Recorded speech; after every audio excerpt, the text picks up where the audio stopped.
हरियाणा में कांग्रेस का संगठन सर्जन अभियान चल रहा है। हालांकि इस बार भी कई जिलों से झगड़े की तस्वीरें कांग्रेस की सामने आ रही हैं, जो पहले भी संगठन बनाने को लेकर देखी गई थी। इसी पूरे मुद्दे पर बातचीत करने के लिए हमारे साथ कांग्रेस के वरिष्ठ नेता और पूर्व मंत्री कैप्टन अजय सिंह यादव हैं।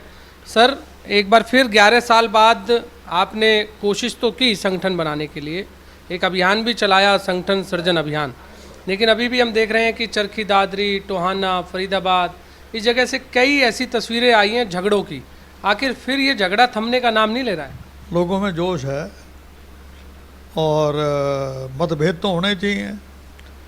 जो राजनीतिक पार्टियां हैं, हमारी पार्टी कोई ओम प्रकाश चौटाला या अभय सिंह के एक आदमी की पार्टी थोड़ी ना, या अखिलेश यादव है, अपना लालू प्रसाद यादव जी हैं, इनकी तो एक आदमी की पार्टी। हमारी पार्टी जो है एक बहुत बड़ी पार्टी है, इसमें आपसी मतभेद होते हैं, तो उसमें जब जोश में आदमी होता है तो उजागर हो जाती है। लेकिन कोई ज़्यादा कोई इसमें ध्यान देने की ज़रूरत नहीं है। जो AICC के ऑब्जर्वर हैं वो सब नोटिस कर रहे हैं, और जो इस प्रकार के लोग हैं जिन्होंने इस प्रकार की कार्य प्रणाली का जो कार्य किया है उनको नोट किया जा रहा है। लेकिन आप देखो ना, राहुल गांधी ने इस बार जिम्मेवारी संभाली, उसके बावजूद इस तरह की तस्वीरें क्या आनी वाजिब थी, आपको लगता है?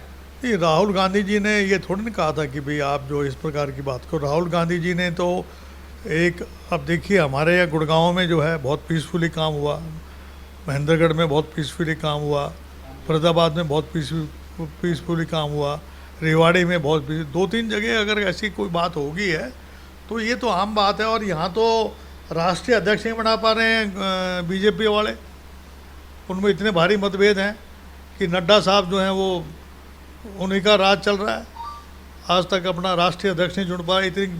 इतना उन्होंने भारी गुटबाजी है कि आज तक राष्ट्रीय अध्यक्ष नहीं चुन पा रहे हैं। हम तो ये ज़िले के अध्यक्ष हैं, हमारे हमें उम्मीद है कि अभी जो है 1-1.5 महीने में ज़िले अध्यक्षों की लिस्ट बाहर आ जाएगी। राव इंद्रजीत की अभी एक रैली हुई थी रेवाड़ी में, हालांकि भाजपा की रैली थी वो, लेकिन राव इंद्रजीत ने फिर दोबारा से अपनी ही पार्टी को कटघरे में खड़ा किया, विकास कार्य के भेदभाव के आरोप लगाए।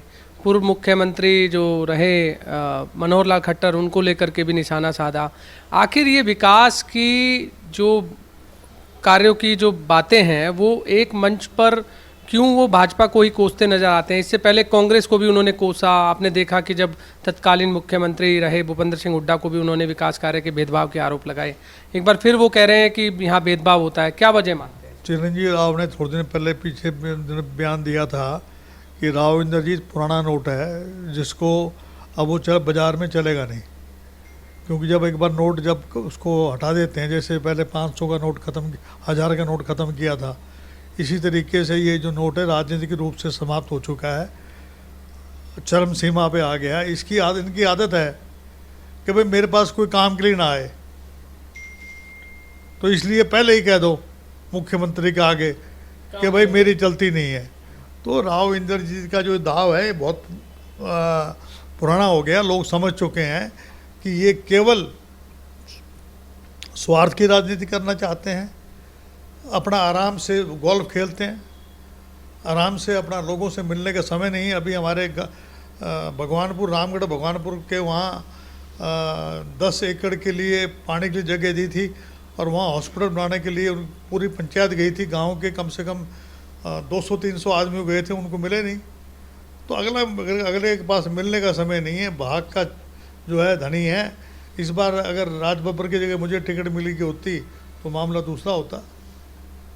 ये फिर भेदभाव क्यों, ये मंच पर ही क्यों होता है? क्यों जनता के सामने इस तरह की बातें की जाती हैं? चीप गिमिक्स, जनता की सहानुभूति लेने के लिए।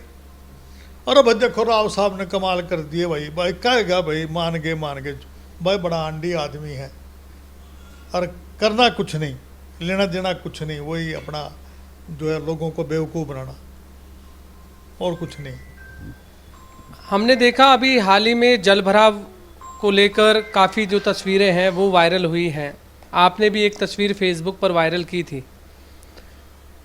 हमने इस बार देखा कि केंद्रीय मंत्री राव इंद्रजीत सिंह कहें या कैबिनेट मंत्री राव नरवीर सिंह कहें, उन्होंने इस बार अधिकारियों की बार बार बैठकें ली और ये कहा कि जलभराव के जितने भी चिन्हित स्थान थे सब जाके दौरा भी किया, लेकिन ढाक के 3 पाक वही जलभराव देखा गया। क्या लगता है आपको? आपने भी तस्वीरें वायरल की। मैंने वही तो वायरल इसलिए की थी मैंने कि दोनों मंत्री हैं, एक तो केंद्रीय मंत्री है राव इंद्रजीत, एक राव नरवीर सिंह है। इन्होंने खूब झाड़ भी मारी और ये कहेंगे अगर ऐसा हुआ तो हम बख्शेंगे नहीं किसी को, और हालत वही हाल, पूरा शहर भर गया। रेवाड़ी के अंदर भी यही हाल था, वहाँ पर हनुमान मंदिर के अंदर प्राचीन मंदिर हमारा, उसमें पानी घुस गया, पूरा जो है शहर लबालब हो गया। देखो सबसे बड़ी जो दिक्कत है पूरे देश की, मैं दिक्कत बता रहा हूँ कि ये स्टॉर्म वाटर ड्रेनेज के जो सिस्टम है, पानी की निकासी के ऊपर जो है ध्यान नहीं दिया गया है। और राव इंद्रजीत कोस रहे हैं किसको? पिछली सरकार को। उसमें मंत्री कौन था? एमपी कौन था? शायद वो भूल गए कि वही एमपी थे।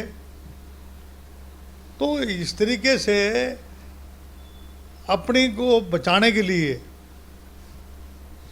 लोकप्रियता, सस्ती लोकप्रियता लेने के लिए वो मंच के ऊपर जो है लोगों की भावनाओं से खेलते हैं, और उनका मकसद एक ही है कि वाह वाह लूटना।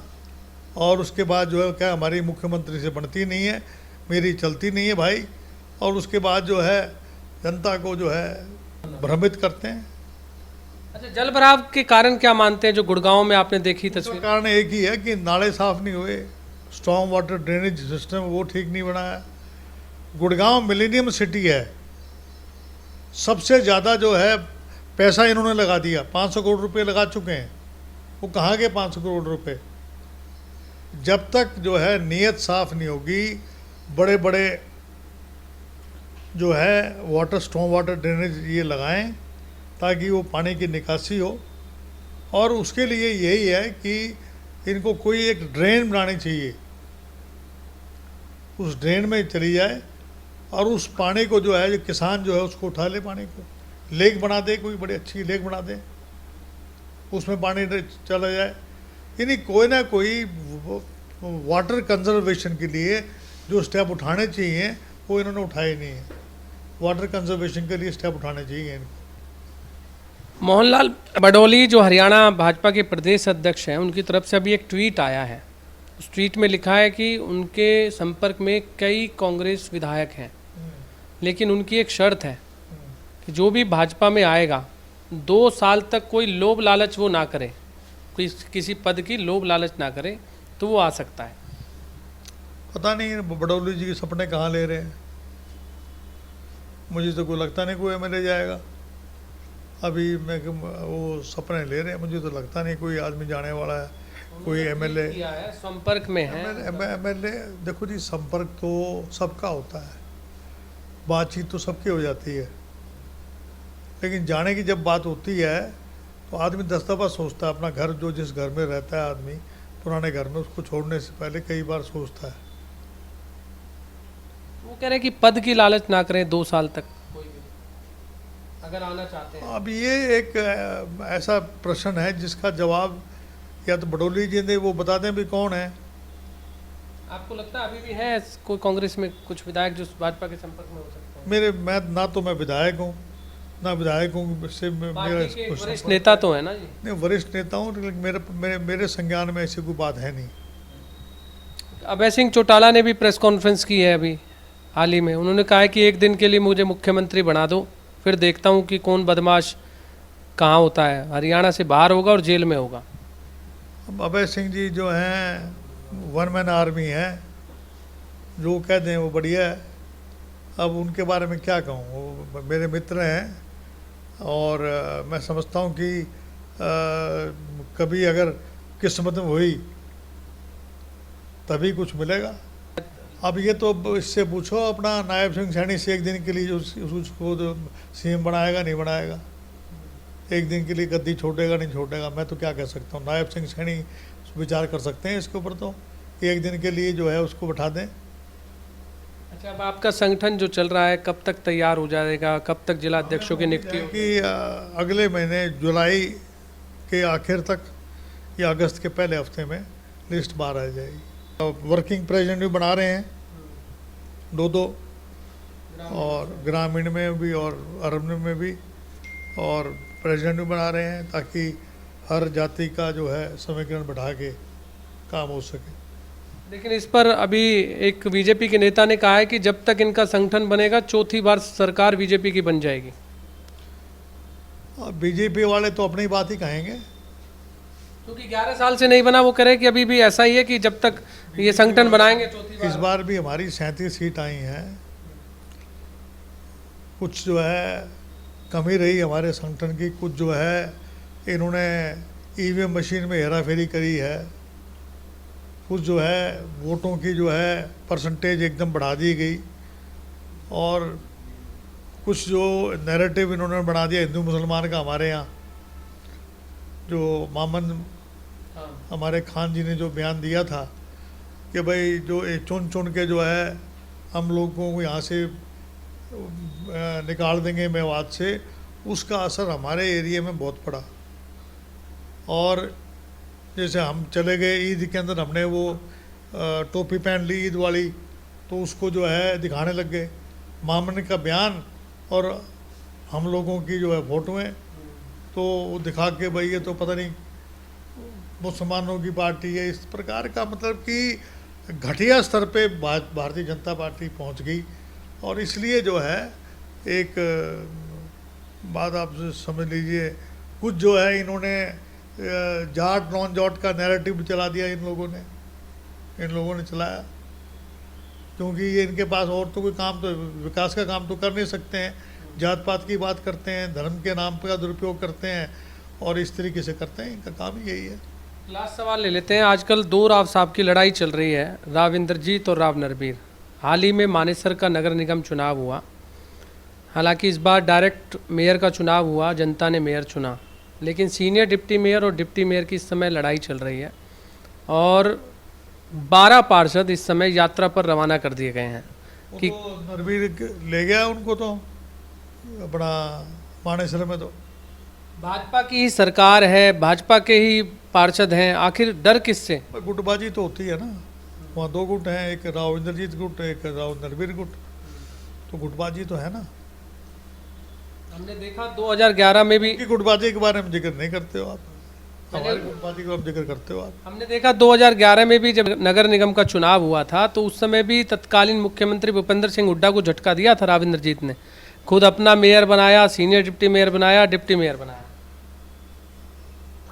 वक्त वक्त की बात होती है, किसी का टाइम कभी ऊपर होता है कभी नीचे, ये धूप और छांव चलती रहती है। राजनीति में कभी कोई हमेशा सिकंदर नहीं होता, जब समय आता है तो किसी का, कई दफ़ा राव इंद्रजीत को पटकने लगा दी थी किसी ने, अब राव इंद्रजीत को सुधा यादव ने पटकने नहीं लगाई थी। तो ये समय समय की बात होती है, इसमें कोई हैरानगी की बात नहीं होनी चाहिए। राजनीति के अंदर कुछ भी हो सकता है, नाम ही इसका राजनीति नीति है। ये पूरा प्रकरण कैसे देखते हैं आप मानेसर नगर निगम का? अब इसमें तो वर्चस्व की लड़ाई है, दोनों की। किसका बनेगा सीनियर डिप्टी मेयर? हाँ, इसके पे डिपेंड कर रहा है, क्या करेंगे क्या नहीं करेंगे। बहुत बहुत धन्यवाद। आपने सुना कांग्रेस के वरिष्ठ नेता और पूर्व मंत्री कैप्टन अजय सिंह यादव को, जिन्होंने खुलकर अपनी बयान दिए हैं और हर मुद्दे पर खुलकर बातचीत की है। कैमरामैन जेडी के साथ गुलशन ग्रोवर, गुरुग्राम।